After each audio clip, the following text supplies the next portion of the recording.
Welcome back, ladies and gentlemen, to Chainsaw Carving for Beginners by a Beginner. I'm your beginner, BJ Raymer with Glowing Jacks. This is part 3 of the edition. We're going to be going over cracking and how to fix cracks and, you know, what type of sealers and stains to put on and, you know, what are you going to do with your carvings after you get done making them and you want to start selling them. That's what we're going to talk about today. Let's get going. You know, it's time to get to work.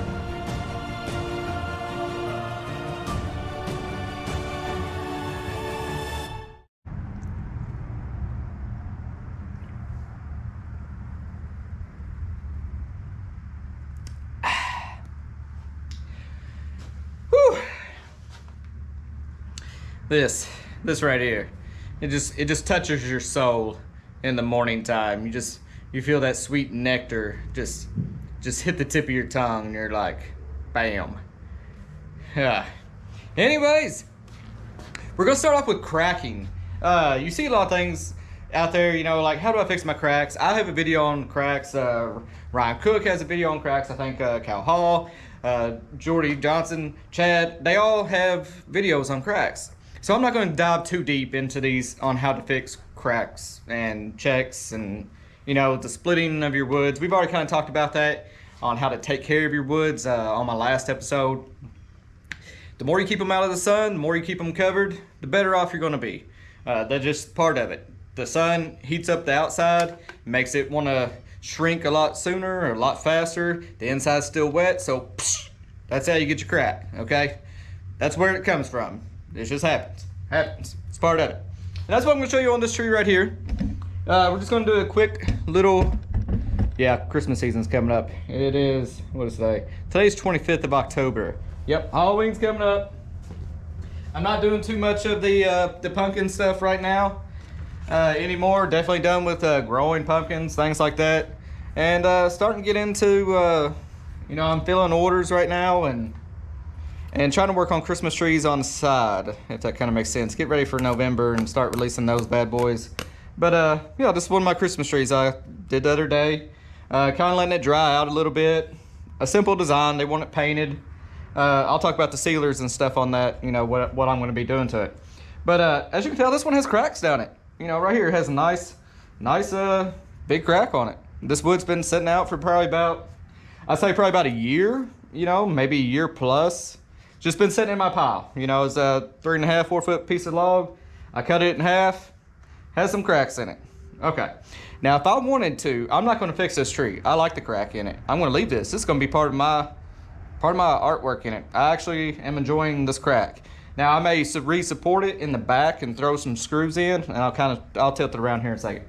But say I wanted to fix this tree, what would I do then? Well, anyways, most of the time you're gonna see shims. These are bigger cracks. As you can tell, let me see if I can get you a little bit closer. Get you down in there. All right, you can tell that's a bigger crack, okay? That's not something I would want. You could maybe paste it up, but I don't think I would paste this one up. I think I would go ahead and shim it. And what you're gonna do with these shims, we're just jumping right in. What you're gonna do with these shims, you can find the cedar shim shingles at like your big box stores. They come in a big bundle. Those are good if you have cedar items.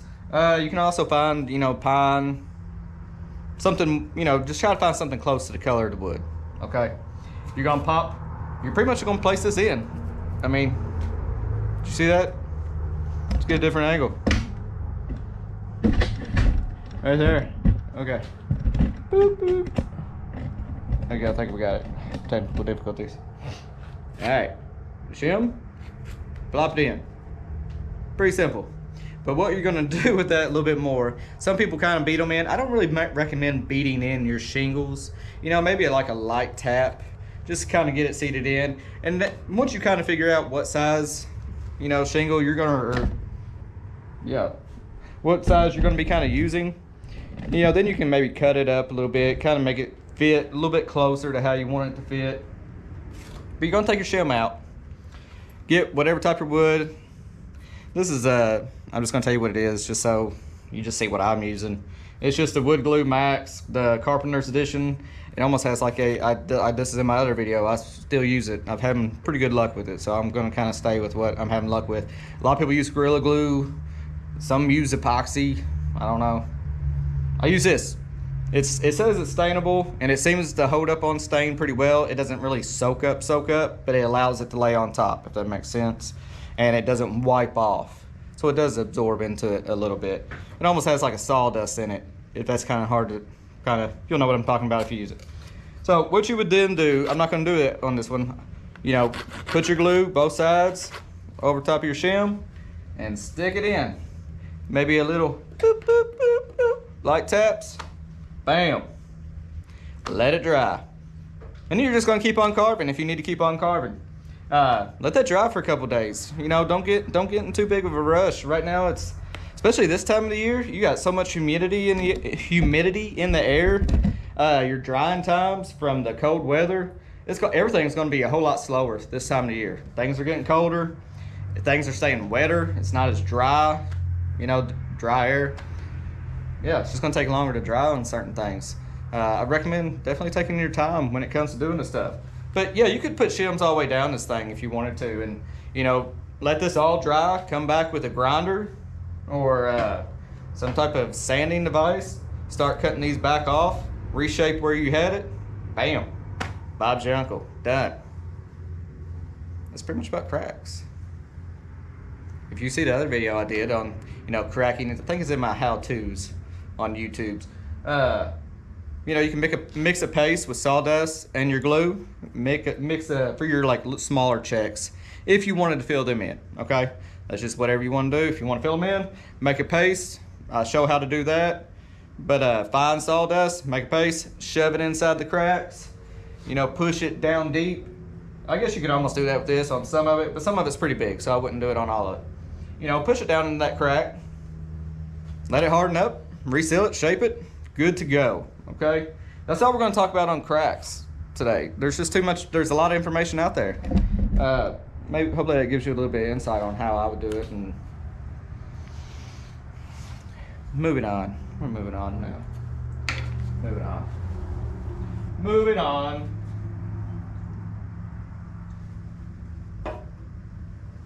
Oh man, that's good. All right. Sealers. We're gonna talk about sealers real quick. Sealers, it's tough. This is a trial and error thing on sealers. There's a lot of information from people going to bull linseed oil to Hellman's to this sealer, Cerakote, to stuff you use on the west to the stuff that they use on the east. From motor oil, transmission fluid, it's crazy. All the different stuff people use for sealers, especially back in the day, old school guys like in the 70s and 80s, they covered their stuff in products that we don't have anymore. And they still cover their stuff in products that today's generation would never understand. You know, like motor oil and things like that. It may work out for them. That's why you see those things, because back in the day they used different things than what we use now. There's certain different things that you can kind of go with. You can go with like oil-based stains. Oil-based stains and sealers, they all have different chemicals and stuff that goes inside them. You can go with a polyurethane mixes. They have like that plasticky coat that have sheens to them. They give your piece a little bit of life. You know, like brightnesses and, you know, sheens like that.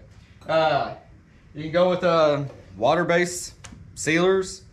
You know, they kind of go more towards like a wax coat type of finish, protectant, things like that. So which one do you want to go for? It's tough to tell you. It's you think about where's your carving going to go? Is it going to go inside or outside? That's going to determine a lot of different things on where your carving's going to go. I was going to grab one more thing. There we go. Here we go. You got like your regular stains, like a Minwax stain, stuff like that, on how to get different colors of your woods and things like that.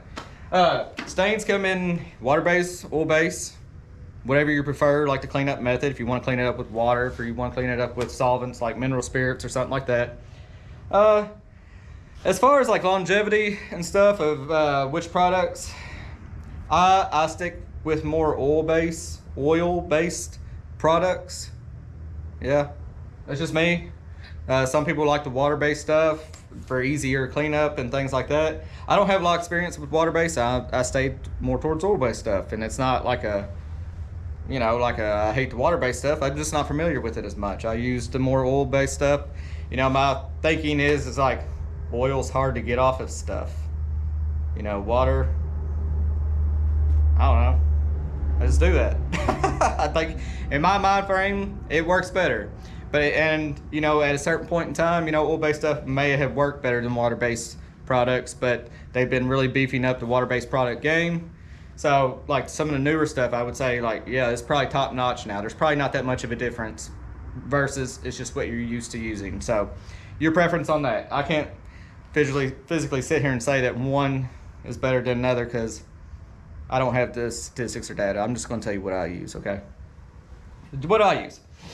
So on this product right here. Now, a lot of people, they say, hey, cover your stuff in boiled linseed oil and mineral spirits. I'm not a, let's see, I use boiled linseed oil. This is, you know, the cheapest boiled linseed oil I can find. You know, it's not that expensive. I use it in certain ways.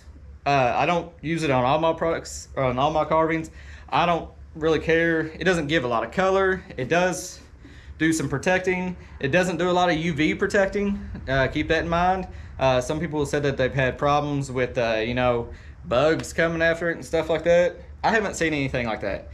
But it's not a very big UV protectant if you were going to have your carving outside. Now, if you knew it was going to go on a covered porch or something like that, yeah, you could take boiled linseed oil, cut it 50-50, you know, 50-50 with some mineral spirits. And the reason why I say that, boiled linseed oil does not harden like a lot of other products. So if you're having problems with your boiled linseed oil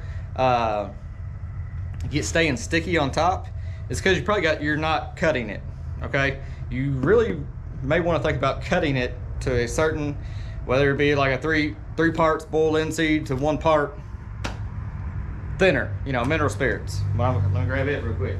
That way you know exactly what I'm using on my product. Mineral spirits.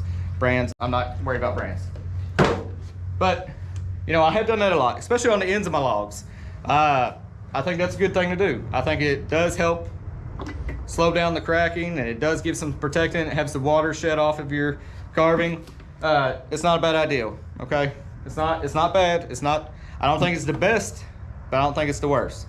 And if you wanted to save with something not very difficult, boiled linseed oil, it's not very difficult to use. Just don't use it straight because it's not going to dry on top, and you're always going to have a tacky finish, especially if you used it straight and you're putting multiple coats on and not wiping off the excess. Hopefully that makes sense to you. If you're putting boiled linseed oil, you cannot leave it thick, okay? You're going to have to come back, re-wipe it down. You want it to soak inside the wood. That's your goal, not to let it lay on top, because it's just not going to dry like that. It's not going to harden and give a sheen and things like that. Okay, just keep that in mind when using this. Not a bad product. It does work, but I think there's better things out there than this. Okay, this is cheap if you wanted to use it. Bases, like I did put boiled linseed oil on this. I cut it 50-50 because I'm going to spray paint this tree, but I wanted it to have something besides spray paint. Okay, I'm going to use an oil-based spray paint, coat this tree, coat it green, so you know, oil with oil works. Oil before water, yeah, I think you can do that. Water before oil, you don't do that. Okay, I think that's how it goes. Yeah, oil before water, you can use it. No, that's not it at all. That's not it. Just try to stay with it. Just try to stay with it, okay? Oil products with oil products, water products with water products. It's just way better than that. You can put an oil product on a water product, but you can't put a water product on an oil product unless you had some type of you know, specialized primers or things like that. Then you're really getting into that. You're gonna have to go all down a whole nother rabbit hole for that stuff. Alcohol primers and things like that. Let's not veer off too far. You'll see some people just use Minwax products. I think they're good. You know, they'll soak in fine. No big deal. I don't mind using them. I don't use them. I always put some type of coating over top of them. You know, some type of sealer, stain. If I'm going to be using this, then more than likely I'm heading for something that's going to be inside versus outside, in which you could put something, as long as you put an outside sealer on top of this to go outside, then you should be fine. No big deal. Biggest thing is with these oil products is don't rush them. Once you start using your oils and your sealers, you're going to have to slow down. That's your slow down period. That's the time that, you know, you may still have this carving around for a week, just, you know, doing something to it 10 minutes a day and letting it continue to dry, letting your products dry. That way you just have a whole lot better luck and a lot less frustration. If you rush these oil products, you're going to have tacky buildups. It's just not going to look right. You may have bleeding, things like that. So if I was going to use one of those sealers and stains, then I would come up with like a polyurethane, probably, more than likely. I do use the Hellmann's a lot. It's just what's more available in my area. I know there's other polyurethanes out there. Some people like them, some people don't. I do like the sheens that the polyurethanes come in. You just have to be really careful with these because, you know, they do say that they're UV protected and stuff, but this is what people don't understand. If you let this product lay on top, okay? If it lays on top and you build up like an exterior layer, which is kind of what they're meant for, but if you let it lay on top, that's where you get your flaking here in about a year and a half later. You know, it's going to be flaking the yellow flakes off everywhere from the product. Is because it's laying on top of your woods and not soaking down into the wood. Once you get that layer and it's just laying on top of the wood, that will flake off. So what I do recommend is, you know, cutting this with a little bit of mineral spirits and letting it actually soak inside the wood. You know, letting the product soak inside the wood. Now, at least your first coat, you know, and then you can come back, let that soak, let that dry. You know, 50-50, that's almost a little much, I would think. I would say like two parts poly, one part, I don't know, one part mineral spirits, maybe a little bit more than that. Don't thin it down too much, just enough for it to soak into the wood, okay? And then you know, in your second coat, you could go straight. You know, that way it's kind of soaked in, kind of out, but it's still adhering to the wood more. Once you keep on putting layers, you may be achieving that sheen that you're wanting, but you're also giving it a greater chance of getting the flakiness later on. But you know, you just have to tell your peeps and yourself that, hey, every year I may have to do something different to this tree, may have to put more maintenance, seal it again, things like that. You know, that's just part of it. That's just part of it. So it's another product I use every once in a while, just on, if I feel like I don't want to add a lot too much color, you know, like the Hellmann, it does intensify the colors some, I guess you would say. It does intensify the colors of the wood, so it makes it pop a little bit. So if you're wanting that look and effect, you know, then that's not a bad product to go with. A polyurethane, you know, doesn't have to be this brand. A polyurethane isn't a bad choice. I like them to an extent. I do think you need to be a little careful with them because you can't overdo them. And right now, going into the winter months, it's going to take a long time for them to dry. Okay, it's just part of it. Unless you have heaters going and you're in a dry atmosphere, it's going to take a long time to dry. But if you're in those places, kudos. You're going to have an awesome time with it. I'm not in one of those places. I'm not. Paints. Let's kind of head towards paints when you're wanting to paint stuff. Man, I have not found the best products yet. Painting and sealing at the same time. Some people like to seal the product first. Like this, I did go ahead and this has boiled linseed in it. You know, it's dry. It's been drying for a couple days. And I didn't do it heavy, just enough to give it something a little bit more on this before I paint it. Because, you know, paint can only penetrate so deep. I wanted it to go a little bit deeper into the wood, so I used the boiled linseed oil. This is dry. It's not, yeah, it's dry. I mean, it's soaked in. I use like a 50-50. So there is some type of protectant in this. And then I will probably go back with, yeah, I'm just gonna rattle can it for the most part. I'm gonna come over top of this. I try to stay with, you know, with an enamel of some sort to come back over top. You know, trying to keep my same products with the same products. You know, it'll at least be an outdoor enamel if they want to have it on their porch or something like that. And then I probably will not come back over top of this with a sealer such as poly or anything like that. And the reason why I try to be, you got to be very careful when it comes to paints and sealers, especially when you're using oil base with oil base, is because like the Hellmann's, you know, it does have certain, you know, petroleum products in it that will make the other petroleum products like your paints and stuff that you just put on here bleed and run. And that's where a lot of frustration and aggravation can come in. It's like, oh man, that paint job I just did on that looks awesome. And then you come over top with the polyurethane mixed with some mineral spirits or another type of sealer that's heavy with, you know, petroleum products. And then it will just bleed out what you just did. And then your painting underneath is faded. It's crazy. It makes you mad. It's like, so you have to be careful doing it. You know, it's just let things really dry, and then even still, it can still lift it out. And you'll have bleeding going on with the paint underneath. Once you start doing it, you'll understand what I'm saying. So it's, sometimes it works out great, sometimes it doesn't, and I haven't figured out exactly why yet. You can leave, this is one of those, this is that section in the video where like, hey man, this is what you need to do, you know, because I'm all ears. You can tell me and I will try it or see if it works for me and what I'm trying to do. Yeah, that's just one of the things. So you, and go ahead and put down in comments what stuff you use on this, because somebody in your area just put like, hey, you can even put your climate if you want to. Just say, hey, I like to use this product, it works good for me, UV protectant, because that's what you're looking for. You're looking for things that, you know, a lot of carvings go outside, so if it's going to be outside in the sun, be like, yes, you will have to put another coat on it, or, you know, it works best. Leave a little comment, okay, what you use and things like that. You know, just to help out others that throughout the years that see this video, whatever new product may come out throughout the times, and you know, it just may help you. I'm just telling you what I use so far. I'm not gonna lie, I have been getting away from the Hellmann's and the bull linseed oil. I don't use them as much. I use them where I think I may need them, where it may work out better. Like if it was like a piece going out in the yard, I'm not gonna be worrying about sheen as much.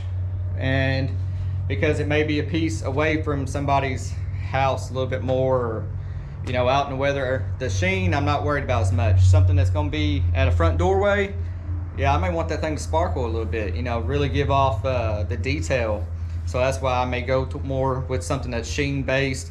May even try to mix it together, you know, mixing oil products together and just see what turns out. You gotta play with it. You just gotta play with what's gonna work. But the main thing, let's get back with that. I've been swapping over a lot to the Cabot's Australian timber oil in the natural. Now they do have some other colors. Some are a little bit darker, some are a little bit better. Now Cabot's has, I don't got it over here. They have a couple different brands. Not a couple brands, all right. You got the Cabot Gold that has like some pre-made colors. Like this one's the Fireside Cherry, and it looks like blood. I'm just gonna tell you right now, it is red. It is very, very red. But, you know, in the natural, that's what I use on most of my stuff. And it seems like it's been holding up very well. Just for some of the stuff that I've done outside in my yard, I have some signs, you know, by my driveway that I've carved, and I cover it in the Cabot's. And it's been out there for 6 to 8 months. It's doing awesome. I really enjoy it. It seems to soak in very well on its own. I do not have to cut it. And it does give a sheen, not like a gloss or semi-gloss even. It's more like a satin almost. Especially if you do more than one coat and it really soaks in, and then you put like a layer on top, it's gonna give a sheen to it. And I haven't noticed any flaking off with that yet, and that's what I'm really enjoying with the Cabot's. But it is difficult, as like I said earlier, the Cabot's can make some of your paint products bleed. If you put this over top of something that is painted, you're gonna have to be very gentle when you're painting something. It's pretty much gonna be like a dab over top, not a stroke, because you'll wipe off your paint. Once you get it, start dabbing, you know, if I was gonna paint this tree green, if I wanted to put a coat, you know, with the oil base paint or whatever, if I wanted to use that Cabot's, I would have to be very careful just trying to come down and brush down, because I may wipe that paint off with that Cabot's or with the Hellmann's or any type of oil-based sealer coming over top. It's gonna make it bleed off. It's literally going to wipe off your paint. And I'm telling you that now, just be prepared for it if you do it. So when I do go ahead and start painting stuff, I don't just wipe off, you know, like wipe on, brush hard, especially over painted items. I've started, like, you have to really slow down when it comes to this. I'm more of a dabber now. You know, I will dab in that area and just try to get some type of coat on there. Once the product gets on there and it starts to soak in and it interacts with that paint, you know, like, I wouldn't go heavy on paint. I'm not talking like millage on paint. I'm talking like the paint soaking into the wood, giving the color, then you backing off of the paint, calling it goodsies, okay? Because if you're gonna put solid paint on there, especially a solid exterior paint that should be covering the whole thing, then I can't see why you would want to put an oil-based sealer over top. It just wouldn't make very much sense, because you've already sealed it off because the whole thing's already painted heavy. Keep that in mind too. I'm talking about just putting color underneath of it, not completely sealing it off. Hopefully you can understand that. All right, moving on from that. I've used the cabinets a lot. I've enjoyed it. I do try to grab you know, cheap sealers if I find them on sale, something in the mismatch, things like that. Yeah, but right now I'm really kind of leaning toward the cabinets, especially on things that I want to give color, make it pop a little bit, make the grain stand out.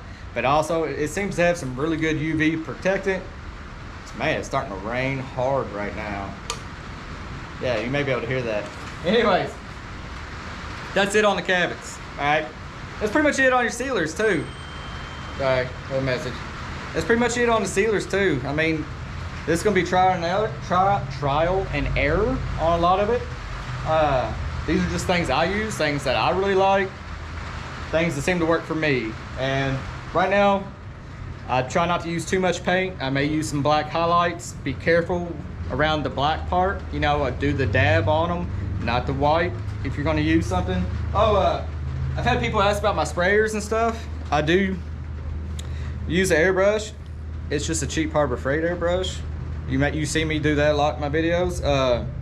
It's been working out pretty good. I've had it for about a year now. It came in a kit. It's like a compressor airbrush kit from Harbor Freight. It's this model. I'm going to show you that because they have another model. This one's worked pretty good. I've used some of the other ones and I didn't like them. And I like this one. But for some reason, it's hard to find this one that's not in the kit. You know, it's cheap, it works, keep it clean. Keep it very clean or you're gonna have to keep re-cleaning it, okay? It's not very strong and it doesn't put out the most amount of paint, but that's not bad for you if you're just starting off wanting to use one. That way you don't make a lot of mistakes. Always go easy. Let it dry good, you'll be good. Practice, practice, practice. The more you use something, the better you're gonna get with it. All right, I think that's, well, here, I can show you a little bit of something here, okay? I was gonna show you, these are two different trees used with two different products, okay? Over here, this is cedar. Over here on the right, this one's used with the cabots. Now, it did make the yellows pop out more. It does give that glowy, cedary look. This one right here is used with a Olympic Weather Guard, a water-based product. And I was trying something different. It did bring out a little bit of the yellows. It did bring out a little bit of the yellows and stuff. And it put a little bit of a sheen on it, in which the cabots put a little bit of a sheen on it as well. I was trying something different. This cedar I have is a little bit wet. Not wet, but it's not like completely dry. And I was seeing like if it, I was seeing if it was just gonna react with the moisture in there a little bit differently, if it would help dry it out differently. I haven't made my determination up on using what for cedar yet. I just don't know yet. I'm still in the process. That's just what I may want something to look like. All right, we're cracking into almost 30 minutes now. And we covered some crackage a little bit. You can find a lot more stuff of that on there. You know, I got that other video that shows me filling the crack with the paste. Other people have some other videos out there showing the cracks. Probably the hardest subject I'm gonna talk about now is, let's see, let me walk over here real quick. Probably the hardest subject we're going to talk about now is peeps that are trying to get into selling their items. You know, I see a lot of people asking, hey, where do you advertise your stuff, and how do you do it, and what do you do when you do these things? Pricing I know there's some guys that, a lot of guys have, Kyle and Brian, they've all put videos out on it. And it's a very tough subject to tell somebody how to proceed forward. Like, I'm just now getting into the selling adventure of it, I guess, on trying to get my stuff out there. And what I first recommend to people, and I'm going to use a story that I seen actually this morning when I was cruising on Facebook on some of the carving stuff. It looked like a dude just started off, and he started like buying tools that maybe he couldn't afford at the moment, and he wants to immediately start selling, to pay off these tools he just bought. I don't recommend that. I really don't recommend that. I really think, if you're going to really give yourself some time before you jump into selling and being on a timeline, and there's a lot of questions out there you need to know before you start going into the selling market on wood products. Now, this is going to depend on what your knowledge base is on, if you've made 100 trees and you know how to sell them, and you're like, I'm only going to make trees, I'm only going to make pumpkins, this is how I'm going to seal them, this is what's going to happen to them, and this is all I'm going to make, go for it. I think you'd be safe, doing something like that, especially if you keep your expectations real. Keep your expectations with your customers real. Once you start getting out there selling, you may sell 1 or 2 items real quick in your area, and that's awesome for you. Make sure before you start really taking big jumps, make sure that base is really there before you start really investing and keep on selling. You really just want to nail down your art form. You want to nail down your equipment. You want to nail down how to seal things. You want to nail down you need to know the answers to all the questions that your customer is going to have. Hey, do I reseal this? What sealers do I use? What's going to happen when I put it in the sun? What about bugs? All these questions you need to know. If not, you're going to be leaving your customers high and dry. And that's how you're going to run your business. That's how you're going to start off with your business. You need to be an expert at what you know, the best that you can know it. Okay. And that's what I'm learning right now. It's like, that's why I'm digging in. I've really dug into a lot of different research, a lot of different things, a lot of different tools. I can't tell you how many hours I put in on the internet on finding the questions, learning myself, putting it into practice when I did find the answer, and seeing how it works out for me. That's where I'm just trying to give you a little bit of an insight on that aspect. So when people ask how, to get started on selling things, make sure you use it like a regular business. You're that seller, okay? You're that salesman. You need to know about your product. You need to know how your product's going to react, how it works. Like that. That's how you get a good name out there. If you can sit there, a lot of people can push stuff out, but if you're not there for them during the whole process, it's going to reflect on you later at some point, if you're not there for them. And I'm just telling you that as a courtesy is, to always be upfront with your customers. If someone's saying, like, you're starting off and you're like, hey, I'm making all these trees, somebody comes up and they're like, hey, can you make a bear for me? And you're like, I've never made a bear. Tell them, like, hey, I've never made a bear yet, but I have plans in the future to make a bear. Please, can I have your number? Let me have your name. And once I get a few bears down, I will send them to you and see if you like them, and go from there.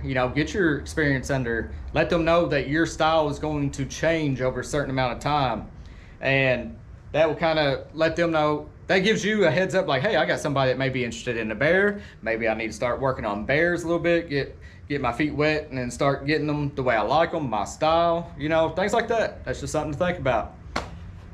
That's what I would recommend. Before you start selling, get a good base underneath of you. Know about your equipment, know how to work, know how to use your stuff, use sealers, learn about taking care of your woods, learn about a lot. Spend up to a year if you need to on learning how to carve everything. Make yourself all kinds of templates. Make yourself bears, keep your wolves, owls, everything. Keep your first one. That way, when you come back to them, it's like, hey, can you make me this? And they're like, well, I've never made that style, but yeah, I can do something like that. Let them know a real expectation. Okay, real expectations is what's going to help you on that. Because even with me, like, I turned a lot of people away, and I'm really glad I did it. It may have hindered me a little bit in some parts, but it gave me, you know, the more you're carving what you want to carve in the very beginning, the more you're learning at your speed and at your pace, and the more fun and less stressful it is, okay? If you feel like you're under deadlines and things like that, the fun goes away. I'm gonna tell you that. Knowing that you have bills to pay or something like that because of your carving, it's not as fun. The thrill is gone. And that I would hate to see people get into that thing right off on something that can be so enjoyable for you. You know, don't get into that perception that you have to carve to make money, especially just as a side hobby. This should just start off as a side hobby, you know, and not jumping straight into, you know, because I'm not there. This is a side hobby for me. I enjoy firing up chainsaws and going out there and making something. Still love it. I mean, it's my number one passion besides my family, okay, and Jesus. And dear baby Jesus. Anyways, got myself tickled. So, learn how to make things first before you dive into it. That way the stress level is gone, okay? It's just gonna help you out. You perfect yourself first before you get out there and try and do things for others. You know, if you can nail down just trees and you're like, hey, like Jordy Johnson, he's a wood spirit guy. You know, he makes some things every once in a while, but you know, he makes wood spirits. He's perfected it almost. Yeah, I mean, of course, you're always gonna have things you can learn and do better. But I mean, that's what he likes to make, and that's what he makes, and that's what he knows about. Bam. If that's what you're gonna do, if you're gonna try to be well-rounded, I would get some carvings under your belt. All right, that's all I'm gonna say about that part. We're gonna talk about pricing real quick and doing the business aspect of it. Run this exactly like you would opening a new business somewhere else, okay, anywhere. You're gonna have to know what the market is. You're gonna have to know in the area that you're at, your carving, wherever you're at, is gonna be priced differently based on where somebody else is at, okay? You may have a carving and I may make a carving. You may like me trying to sell my carving here at where I live will be different versus if I went to the other side of the country. Okay, camera's acting weird. Anyways, like I just said, carvings are gonna be priced differently depending on where you live and where you're at. That's just where it's at. If you're in a touristy area, they may go for more. You're out here in the middle of the country, you know, it is what it is. You know, I'm not able to price things that I would somewhere else. And that's just knowing the market. You know, that's just knowing, you know, what you can sell for, the supply and demand, okay? If it's not real popular, your prices are gonna have to reflect that. Your price is gonna have to reflect the quality in that carving. You know, there's a lot of different places you can say, hey, you know, this goes for this over here, and you can, if you have something that's in similar quality or looks like time frame on how you made it and similar, I would say maybe detail, you know, not saying a lot of detail or less detail, I'm just saying in that similar detail, and you see a lot of them priced around that, then you should probably kind of stay close to that area and not be off away from it. You know, a lot of people can, you know, that's kind of how I do it on some things. Your time into it. Be very careful with this. I know that saying of $100 per foot, that's a hill of beans when it comes if you got 10 hours with the Dremel work and a little carving thing. Just because it's smaller, that don't mean anything on your time into it. You can have something at the foot and have 12 hours into it just as you can on something 4 foot. So don't really go off of that. You know, once you do get into bigger items, you'll have to start thinking about, like, if you're going from 3 foot logs to 4 foot, 5 foot, it's going to take you time just to get those 5 foot logs inside to wherever you're going to carve them. Those things are heavy. It's going to take equipment. It's going to take it's going to take a lot more effort. Okay, that's just how it is. So there's no way I would sit there and charge, you know, the same time frame for something of this size to that, because I already spent so much more time on getting those larger logs in. You have to include that in on some of those things, you know, your equipment. And then And so I know none of this helps, right? And that's why it's a hard question. If I had to start off pricing things again, one, especially on your first year, set yourself up to be in the grind. You're going to pay for your things. You're going to make enough money to pay for your items, okay? Meaning your saws and your oils. And you're in apprentice mode right now, okay? This is your first year. You should be in apprentice mode. You're not going to make a lot of money. You're going to get your stuff paid for. You're going to start putting back a few bills if you have a saw go down, or if you have a tool go down and you need to replace it. You're going to be spending your money on sealers and, you know, equipment and woods if you have to, on getting yourself built up if you want to keep on making and selling. Okay, spend this first year being in apprentice mode on learning how to do things, learning how to seal, prepare, work. Okay, this is and in that time, I'm not saying discount everything you have, especially because some pieces are going to come out beautiful. Okay, you're going to have some things that it's like, bam, that is awesome. You know, and if it looks awesome and if it looks that quality out there that can get a decent price, you know what? And you've already had a bunch of stuff that you've let go for, you know, bump that one up. You know, like, hey, this is the one that I need to. Sorry, this is the one that I need to bump up, okay? And do that, you know, get that beautiful piece out there for that, whatever the price that you think it's worth, okay? But like I said, the first year, prepare to eat some crap. That's all it is. And I'm not saying like cut your throat. You need to know how much you need to make to pay for your items, like your consumables, your oils and gas and chains and files, all that, sandpapers, oil, you know, everything. Pay for your stuff, okay? Don't put yourself in the negative to do this. But then figure out what you know, I'm sure hopefully you have a first job, and then if you're trying to make this your second worky thingamaboober, you know, then kind of like, what's it worth for me to be at my house around my family if need be, instead of working for somebody else, you know, 30 minutes away and can't be there for my kids. That's how I look at it a lot of times. Like, you know, look, Boo Bear, I can go over here and work for somebody else for whatever, or I can be out here in the garage making the same amount, not using gas in my truck. You know, that's how you look at it. And I think it's a good way to look at it. Determine on what's important in that area, how much money you do need to make. And then, you know, after a year, you sit there and you get into it, and then you can start moving around with prices. You know, you've already felt out your market. Facebook Marketplace, that's always been a good place to start off. You know, go ahead and get you a not a web page, I would say like a Facebook page. You know, those are free. Get that open. You know, have a lot of photos on there of the things you've accomplished, the things you've done. Answer questions, be nice, be polite, give real expectations. You may be able to sell 50 trees, you know, 1 week. And then the next week, for that same price, same quality, nobody touches them. And now you got another 50 trees you just made and you put it out. Everything changes. You know, you find different times of the year, it always changes.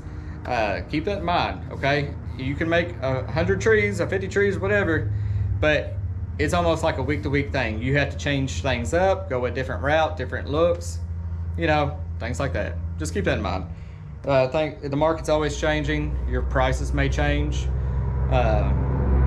Just like, you know, if you got inflation going on or something like that, you're gonna have to bump up and move around with that. That's pretty much it.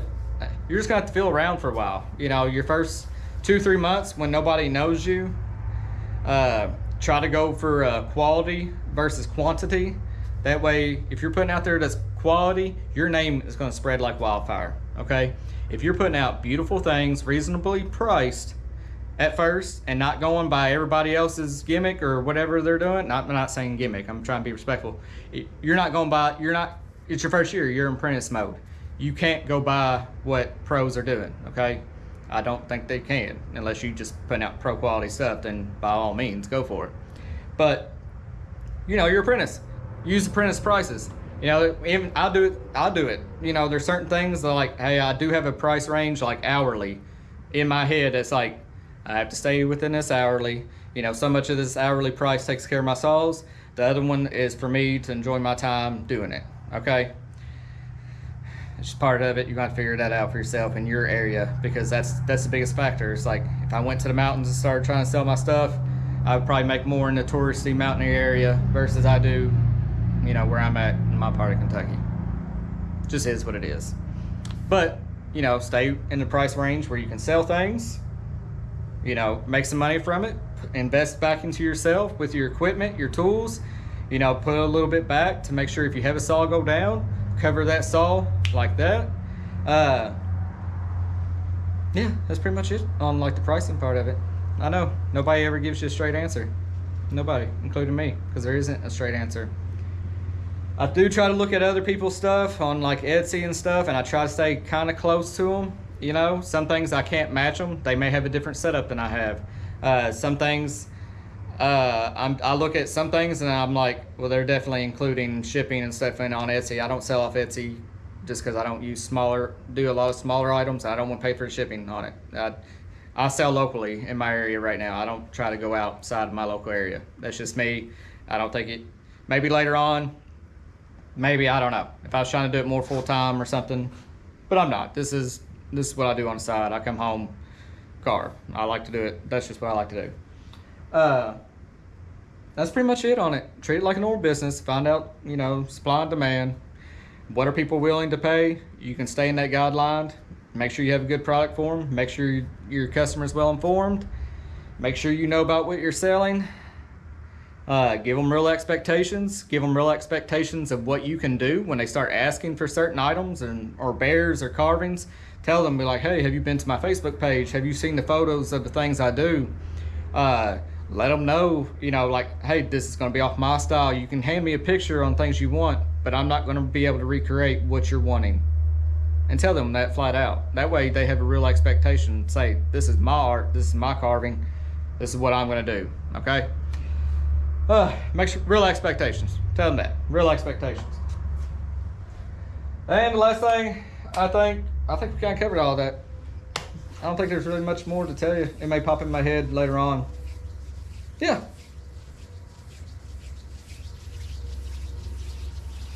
No, I don't got anything else to tell you. Oh, I was gonna tell them, make sure you give them a follow-up on, you know, things can crack and things like that. Have the knowledge base back there forward to tell them, like, hey, you put this thing out in the sun, it's gonna crack more than if you put it in the shade, okay? And then you're gonna have that one person that's not going to listen to you.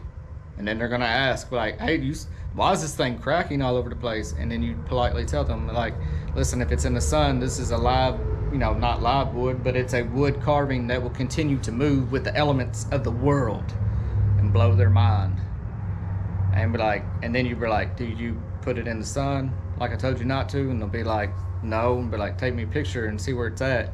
And then it's in the sun. And you're like, listen, I can fix that for you if you like. You know, I watched a YouTube video of this guy named Lone Jacks that shows me how to fix that. And then you can fix it. But, you know, don't overpromise things in that aspect. You know, think these are going to happen. And that's why you're fully upfront with your customer upfront. Be like, this is my art. I can't tell you what it's going to do. I can give you a roundabout what my art's going to do. But this is the art part of the carving, is that you don't know. There's too many unknowns. Too many unknowns on be able to be specific on what these pieces are going to do unless you had them in a kiln for, kiln forever and you knew that it was completely dried out. Some things you can, some can't. That's a whole nother subject. All right, let's wrap this up for this one. That was part 3. Yeah, a lot of jibber jabbering. Showed you some products, showed you some cracking stuff. Told you about how I kind of do my stuff. I don't know. We'll do some more stuff later on. I just want to throw this out there. I had the time to do it today. I know we're kind of long, going into 30-something minutes. Hopefully you're still around. If you have questions, go ahead and put them down there in the comment. I'll get back to you as soon as I can. I'm not going to ignore you. I'll get to them. If you got any good suggestions, throw them down there. May help somebody else out. Sorry about these videos being so long, but you know, there's so many different avenues and things to think about and cover. You just have to throw it in. Yeah. Just stay busy. Just have fun with it. At the very end, have fun. Keep learning. Don't worry about nobody. Well, if you're going to start selling, worry about the people you want to sell to. And your name's going to take off. As long as you're doing people right, and you're doing things right, people start looking for you. You know, do things at your own pace. Don't get in over your head, but it'll work out for you. Treat people right, do the right things, price things right. Don't be greedy. Be ready to work your first year, 2 years. Keep learning. I don't see how you can go wrong if you're you know, just doing the right things. Man, it'll just keep taking off for you. So hopefully it gives you a little bit of inspiration this morning. Or, you know, inspirational quotes. All right. I got things to do myself. I gotta get this tree painted. I got a nice lady who wants it. All right. Well, y'all have a great day. Be nice to everybody. Be kind to people. I will have carving videos. Yeah. You see that bad boy?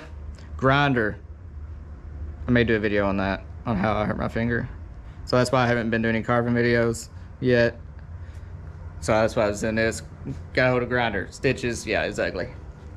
Had to wake Boo Bear up had to wake her up out of her slumber and be like, hey Boo, let's go get stitches. First she was like, I was like, baby, I need you to wake up. I need to go get stitches. And she's like, what? I'll tell her in a video. All right, y'all have a good day. Just have a good day. I'll talk to y'all later. Bye.